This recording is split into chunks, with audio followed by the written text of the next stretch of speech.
So guys, we did it. We reached 250,000 degenerates. It is insane that we managed to okay, I'm gonna stop that bit there. It's somewhat relevant, but you were probably expecting a video solely focusing on the new season, because if you're a frequent viewer, you'll know today is supposed to be Marvel Monday, but I can't stay quiet any longer. This video is still mostly going to be about Marvel Rivals, but whilst all the other content creators are talking about Emma Frost, Krakoa, and all the other changes to the game, we need to discuss the elephant in the room, the fandom. So, I guess I will still kind of be discussing Emma Frost because, jeez. I want to preface this video by saying I know that it isn't the entire fandom, but it's the loud minority that are making the game look nothing more than goon fuel, and the devs really aren't helping themselves. Let's discuss. I know that at least one of you will say, but that's how they looked in the comics, so if anything, it's doing the source material justice, which is a nothing argument. I totally agree that these skins are comic accurate and translate really well into the game, but there are quite literally tens of thousands of other costumes from the comics that they could have added as skins before these more risque ones. And I think that's what people mean when they say stop adding gooner skins. We know that they're true to the comics, but they're completely unnecessary. They're not empowering women or anything like that, they're just doing it purely to make bank. May I remind you that this game is rated PEGI 12 too. I kid you not, I was in a game with a boy, not a man, but a boy, who couldn't have been more than 10 years old, yet he was still better coordinated than 3 grown men because you and I both know the real reason that they're playing this game.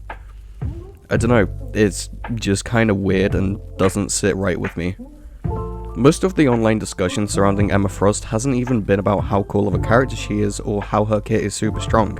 It's just been gross stuff like, oh my god, a strong, dominant woman? I need her to crush my head. It's not funny, you are just a weirdo. And before anyone says, oh, but Blizzard do it too and they've been doing it for years, I know.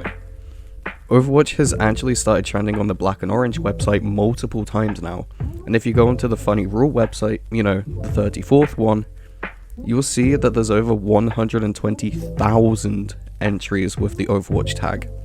In case you're curious, there's 16,000 entries with the Marvel Rivals tag. My point is that it's not just a Rivals problem, it's a fanbase problem, which is only made worse by the devs because they know it's an easy way to make money.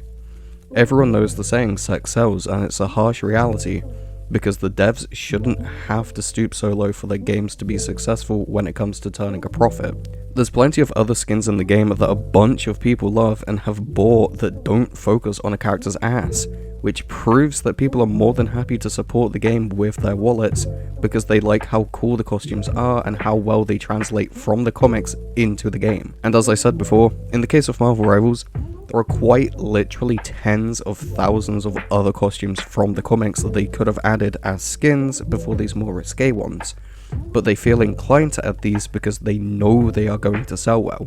It's just a shame that the fandom is as degen as it is, losing their shit as soon as they see 0.1 pixel of a woman's bare skin. It's the loud minority that have basically been given a megaphone to shout, haha, boobies, into by the devs, because they're encouraging this behavior. At the end of the day, we need to be holding these kind of people responsible for the way they act towards certain characters because it's just becoming depressing. It's like when Blizzard wouldn't stop adding KarQ skins to Overwatch season after season after season and so on and so forth. It was just a thing we expected.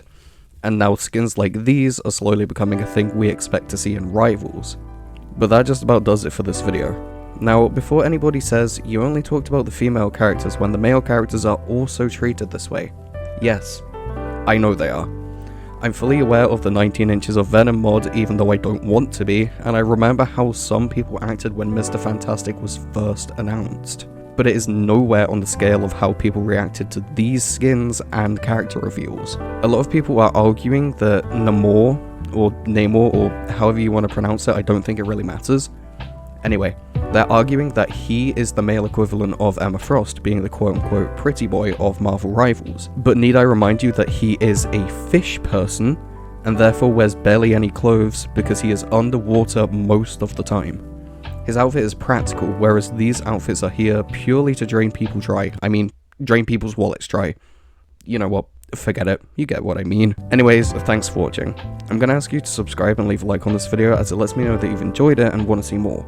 Feel free to voice your opinions in the comments as usual because I love reading and interacting with what you guys think about these things. It's how we grow this community, through discussion.